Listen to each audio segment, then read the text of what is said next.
नमस्कार, मैं डॉक्टर प्रकाश थोरी, नेत्र रोग विशेषज्ञ, कुचामन सिटी। आज हम बात करेंगे रेटिनोपैथी ऑफ प्रीमेच्योरिटी।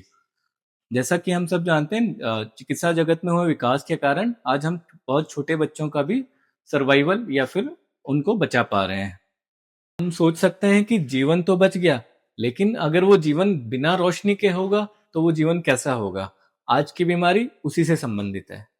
समय से पहले जन्मे बच्चों में आंख में जो पर्दे की नसें हैं, जैसा कि यहाँ देख पा रहे हैं, ये पूरी तरह से विकसित नहीं होती है। तो उनमें स्ट्रेस फैक्टर्स या फिर ऑक्सीजन में कम ज्यादा होने की वजह से इन नसों में असंतुलन हो सकता है, जिसकी वजह से आगे जो भी नसों का विकास होता है वो खराब हो सकता है। इसमें खराब नसें बन सकती है, जिसमें से कि रक्तस्राव हो सकता है और पर्दे में परेशानी हो सकती है। और लेट स्टेज में अगर नहीं ठीक ना किया जाए तो बच्चा हमेशा के लिए अंधत्व भी हो सकता है। किन बच्चों में इस बीमारी की स्क्रीनिंग की जरूरत होती है?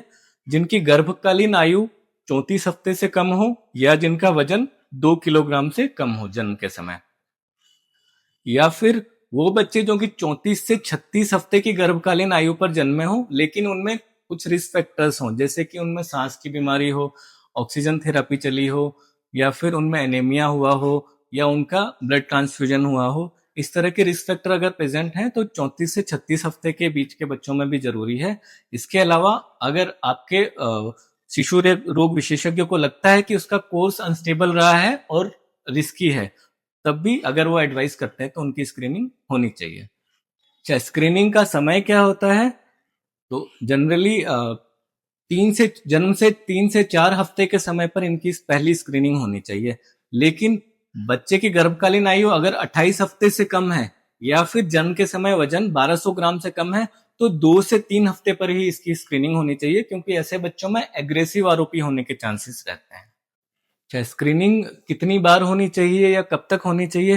देखिए, अगर बीमारी नहीं होती है तब तो जब तक पूर्णतः नसें बन जाती है तब तक स्क्रीनिंग करते हैं। कई बार 1 हफ्ते, 2 हफ्ते या 3 हफ्ते पर वापस बुलाया जाता है और जब तक पूरी नसें बन जाती है तब तक स्क्रीनिंग की जाती है। अगर बीमारी पाई जाती है तो पर्दे के डॉक्टर या विट्रियो रेटिना सर्जन के पास में इसका इलाज होता है, जिसमें कि इंजेक्शन लगाए जा सकते हैं या फिर लेजर किया जा सकता है या लेट स्टेज में सर्जरी। तो इसका डिसीजन पर्दे के डॉक्टर या विट्रियो रेटिना सर्जन ही करते हैं।